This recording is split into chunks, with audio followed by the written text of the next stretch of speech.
As you know, we broke a big story last week about the Department of Agriculture hiring a guy from Massachusetts to be politically correct. Roll the tape.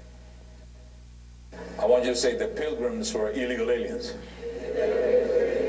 Say the Pilgrims never gave their passport to the Indians.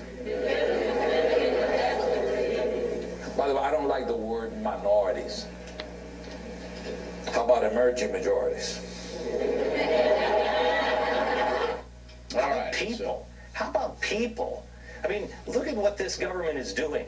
This government, under Barack Obama, is hiring people to teach people how to be racist. This is the most incredible thing, and we've seen a lot of incredible stuff from our government. But usually it's somebody like Maxine Waters who's like, you know what this liberal's going to do? We're gonna socialize your oil companies. This is a coordinated, planned effort to go in and teach government workers to be racist. You know what? Define the racism deal, though. I mean, I see politically correct, no doubt. Politically correct? No doubt. But you go back one sentence from where you picked it up, where he's saying, you know, everybody needs to say, thank you, black man, thank you, black man. What is it with this? What is it with this? We are all in this together.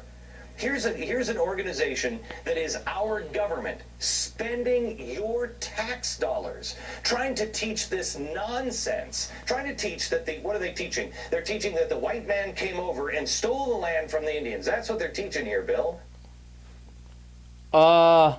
Yeah. Why are they teaching that? That's exactly what happened. See, this is why, and I'm going to get a lot of hate on this one, but I don't care, right? Because I tell it like it is, you guys know that. This is the problem with old white men, right? All the while, they point their fingers at other groups of people, minorities and women, and they act as if those groups are entitled. When in reality, it's the old white men that feel entitled, right? It's amazing. Look, Glenn Beck is up in arms because, look, he said it at the end there. He was like, oh, you know, they're teaching us that the white men came and killed the Indians. Because that's exactly what happened. What do you want us to do, whitewash history and pretend like that didn't happen? Look, here's the thing. I'm white, I'm male, but I'm also an adult. I'm also mature. I also can accept reality without having to say, oh, that's outrageous. No, it's not outrageous. It's the truth, right? But then look at some of the things he says there.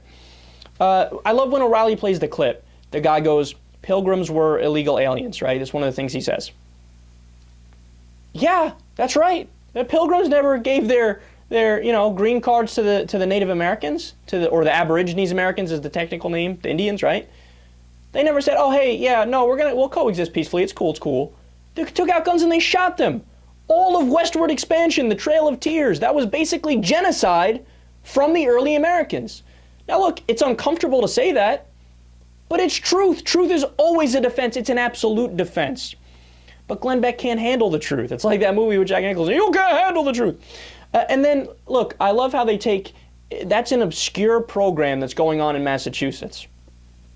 So they play the clip, what does Glenn Beck do? This is Fox News 101, Glenn Beck 101. No matter what it is, no matter where it happened in the country, look, I guarantee you that whatever program that was is probably funded at a state level, not funded at the federal level. But even if it is funded at the federal level, they go right to, damn Obama. Obama obviously hired this one specific guy, planted him in that room, and had him say these things. Look, you can't blame Obama for everything. He's not responsible for what goes on at a local level and a state level. And furthermore, what's wrong with that? Now look, I understand sensitivity training is ridiculous and boring, and I get it. And I think it might even be counterproductive in the sense that it pisses people off, and it's like, whatever, I get it. I don't need to hear this shit, right? But his points are not outlandish, and they're also completely true, right?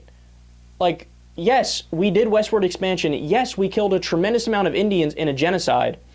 And Glenn Beck wants to pretend like that didn't happen. Well, it did happen, buddy. Sorry, you got to open your eyes. And then Glenn Beck always does this. He'll accuse somebody of something, but in reality, it's the thing that he's doing. It's projection. So he goes, oh, look, he's teaching racism. No, actually what he's doing is trying to teach anti-racism and teach that racism is stupid, right? That's why he's talking about how hey, look, let's not be too arrogant here. You know, white people got this land by killing everything from here to California. And then he's trying to teach inclusiveness. So it's not a minority, it's an emerging majority, yada, yada. And he's the one that teaches racism. So if somebody tries to talk about how racism is bad and we should be more inclusive, that guy's racist. It's like whenever a progressive or liberal points out that racism exists, we are all of a sudden called racists. No, it's not racist to point out something that's racist. It's like Bill Maher said, reverse racism is the new racism. If you want to close your eyes and pretend like racism doesn't exist, that's racist. That's inherently racist, right? So if I bring up the fact that black people make 83 cents to the white person's dollar for the same work, am I racist for pointing that out? No. The fact that that exists is racist. I'm not racist for pointing it out. But Glenn Beck would call me racist for even saying it. So you're not allowed to talk about anything that's race-related at all, ever. And then, you know you've gone too far when you lose Bill O'Reilly with your rant, right? So when Glenn Beck called the guy racist, O'Reilly's like, yeah, you know, I don't really see that, Glenn. I see that he's being politically correct, kind of, maybe. But explain to me the racism. That's awesome, man. I mean, Bill O'Reilly is nobody's liberal. We all know that. But he went far enough. Glenn Beck went far enough where O'Reilly was like, all right, pump your brakes a little bit, dude. Bring it back. Calm down. You're not making any goddamn sense.